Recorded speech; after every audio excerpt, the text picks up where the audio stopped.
So this Saturday is a Random Act of Kindness Day, which is, and this is Norm, who is in this YouTube video showing that it can start with the smallest thing, one person, just one small act. Great to have entrepreneur and mother of two twins, Jana Hallam, with ways to incorporate daily acts of kindness that kind of even extend beyond the one day on Saturday. You know what I mean? Like instilling that in your kids. Quickly, good to meet you. How old are your kids? My girls are 7. Girls are 7, twin girls. Twin girls. Are they kind?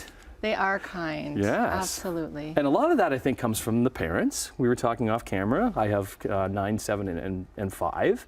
And you're starting to see as your kids get older that they're sponges. What they're taking everything in. So those little acts of kindness that we do passes on to them. Let's talk kindness and mental health and how that correlates, Jana. Yeah, I think kindness affects our mental health in a couple of ways, for the giver and the receiver. So for the giver, it increases our sense of well-being and our happiness. It also enhances our self-esteem, and it promotes positive social interaction. For the receiver, it's reciprocal. So if somebody's kind to you, you're more likely wanting to pay that forward. Again, it promotes this sense of well-being and this sense of belonging, and it makes us grateful, which we know makes us happier. Yeah, it can be just little things. So we're getting some snowfall today. You know what I mean? If you're out shoveling off your front stoop, do your neighbor's stoop. Absolutely. You know what I mean? Even if they're able to do it, it's just one thing that kind of just popped into my head. So what are effective ways for parents to teach kids about that kindness and compassion? Yeah, so the very first thing is model it. You know, as a caregiver, are you kind? Do your kids see you being kind? I think we forget how often they look at that and how much they take in. I think in addition, it's having conversations. So when you have a TV show, a movie, a book, and you're reading about kindness or unkindness, talk about it. How did they feel? How do you feel? Things like that. And I think just acknowledging and recognizing when you're seeing those things, it goes a long way. I said entrepreneur in the intro. You've brought something with us that kind of that is developed from your girls when they were younger. What is the Kindness Mouse? Yeah, so kindness is very important in our home, so much so that I have spent 3 years on the Kindness Mouse. So we have a storybook, a plush mouse, and activity cards, and together it inspires this kind adventure where the mouse travels around the family's home and delivers important kindness prompts. Those are my girls. Can we see, what are their names? So Kaya and Callie. Okay, amazing. Okay, so this is just from watching them and trying to develop something that can help them out?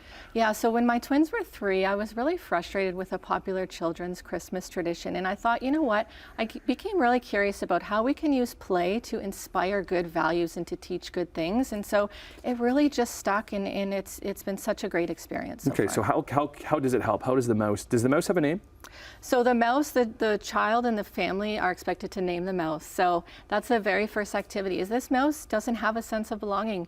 Nobody wants a mouse in their house. This mouse is used to being shooed away. It's looking for a family to invite them to stay. So you have to name the mouse, welcome the mouse. That's the very first activity. And then because do you have 2 mouses or do you only have 1 for the girls? Each girl has a mouse because, yes, it's very important that they each have their own, but, you know, siblings could use 1 mouse. It's really up to the parent. Because that works in the sharing factor too. You know what I mean? Like, we're working that right now with an iPad. You know what I mean? Yes. But just getting into the sharing aspect. So how can we encourage people kind of to extend that kindness besides just Random Act of Kindness Day on Saturday? Yeah, so I think a couple of things. I think making it a challenge. What is the kindest thing you did this week, or this day, or this month?